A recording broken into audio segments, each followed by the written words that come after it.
BNP কি সত্যিই ভালো করছে? তারেক রহমান কি তার দেশ পরিচালনার ক্ষেত্রে কি সফলতার দিকেই যাচ্ছেন? দর্শক, আপনারা হয়তো মনে রেখেছেন যে ৫ই আগস্ট যখন পলাতক পতিত প্রধানমন্ত্রী শেখ হাসিনা দেশ ত্যাগ করেন, যে খবরটা বেরিয়ে গেল, তারই ঠিক কয়েক ঘন্টা আগে আমরা কিছুক্ষণ পরপরই রেডিওতে শুনতে পেতাম। রেডিও বলতে বা মাইকে, যেখানে, যেখানে আর্মি আছেন সেখান থেকে মাইকিং করা হতো। যে ১ম এ বলা হয়েছিল যে ১০টার দিকে, ১১টার দিকে, তারপর বলা হয়েছে ১২টার দিকে। এভাবে কয়েকবার সময় পরিবর্তন করতে, করতে দুপুর ২:৩০টার দিকে সময় নির্ধারণ করা হয়েছে। কিছুক্ষণ পরপরই মাইকে এই অ্যানাউন্সটা করা হতো যে, "আপনাদের সামনে সেনাপ্রধান কথা বলবেন। আপনারা সবাই শান্ত থাকুন।" তারই ধারাবাহিকতায় আমরা একটা পর্যায়ে দেখলাম যে সেনাবাহিনী এ বক্তব্য দিয়েছেন। তিনি বলেছেন যে, "আমি সবকিছুর দায়িত্ব নিলাম।" এমনকি পরবর্তীতে আরেকটি শব্দ ব্যবহার করেছেন যে, "আমি সকল খুন হত্যার বিচার করব।" কিন্তু আলোচনার বিষয় এটা নয়। তারই আগে তিনি যখন বক্তব্য শুরু করেছেন, তখন তিনি জামায়াতের আমিরের নামটা উচ্চারণ করেছেন। তারপরে মির্জা ফখরুল ইসলাম আলমগীরের নাম উচ্চারণ করেছেন, অথবা জামায়াত, বিএনপি এই টাইপ কথা বা শব্দ ব্যবহার করেছেন। দর্শক, একথা বলার কারণটাই হচ্ছে এইজন্যই যে বাংলাদেশের বিভিন্ন প্রেক্ষাপটে বিভিন্ন সময়ে জামায়াত কিন্তু আলোচিত বা আলোচনার একটি কেন্দ্রবিন্দু হয়ে থাকে, বা আলোচিত একটি শব্দ বটে, দল তো বটেই। তো ৫ই আগস্টের পর অনেকেই ভেবেছে, যেহেতু সেনাপ্রধান মানে এতগুলো রাজনৈতিক দল থাকতে শুধুমাত্র জামায়াত আমিরের বা ডাক্তার শফিকুর রহমানের কথা আগে উচ্চারণ করেছেন, তার মানে সেনাবাহিনীর সাথে তাদের কি কোনো একটা মিল মোহাব্বত বা সমঝোতা হয়েছে কিনা। তো সেই দৃষ্টিকোণ থেকে, সেই ভাবনা থেকে মানুষ মনে করত যে জামায়াত ক্ষমতায় আসবে।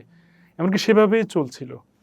নির্বাচন হওয়ার আগ পর্যন্ত মানুষ ভেবেই নিয়েছে যে ১৮০, ১৫০ বা ১৭০, এমনকি ২০০ আসন জামাত পাবে এবং সরকার গঠন করব।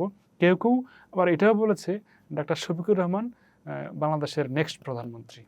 কিন্তু একটা পর্যায়ে এসে দেখলাম যে আমরা ১২ই ফেব্রুয়ারি রাত দিন গণিয়ে রাত বা মধ্যরাতে প্রকাশিত হলো ফলাফল যে বিএনপি সরকার গঠন করেছে। সেটাই আমরা এখন দেখছি।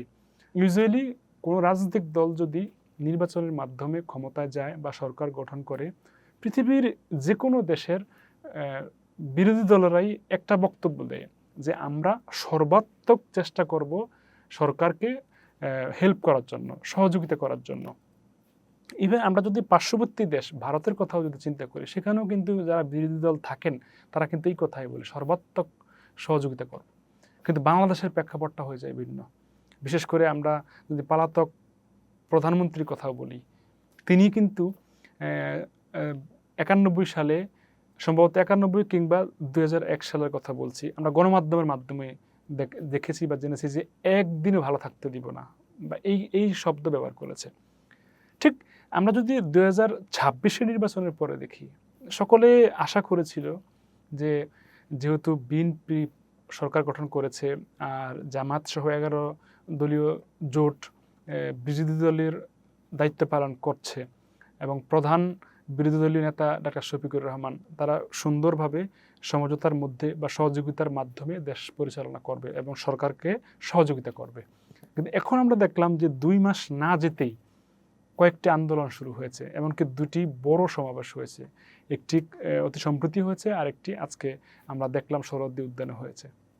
দর্শক, যেকোনো বিরোধী দল আন্দোলন করবেই বটে বা সংসদে তাদের দাবি দেওয়া উত্থাপন করবে বটে, কিন্তু খুব তাড়াতাড়ি সরকার পতন বা সরকারকে অস্থির করার জন্য যে আন্দোলন করার ব্যাপারটা, এটা আসলে বাংলাদেশের বেলায় কি যায় শুধু, সেটা আমার বোধগম্য নয়।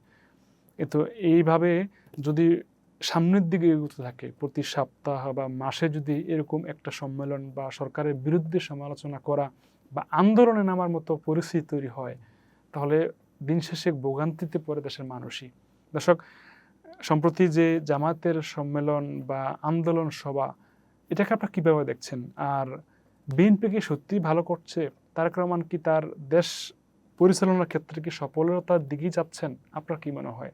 ভালো মন্দ আপনি জানাতে পারেন। প্রিয় দর্শক, আমরা চাই বিএনপি, জামাত সহ ১১ দলীয় যে জোট আছে, বিরোধী দলীয় জোট তারা যেন সমঝোতা বা সহযোগিতার মাধ্যমে দেশকে সামনে নিয়ে যায়। আগামী 5 বছরের জন্য সরকার পরিচালনার জন্য বিএনপি ক্ষমতা পেয়েছে, এমনকি তারা সরকার গঠন করেছে।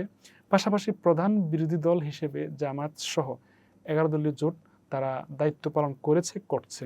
তারা যেন 5 বছর সুন্দরভাবে দেশের জন্য কাজ করতে পারে, সেটা আমরা প্রত্যাশা করতেই পারি। প্রিয় দর্শক, আপনারা সকলেই ভালো থাকবেন, সুস্থ, সুন্দর এবং নিরাপদে থাকবেন। যে যার অবস্থান থেকে ভালো কাজ করার চেষ্টা করবেন। আসসালামু আলাইকুম।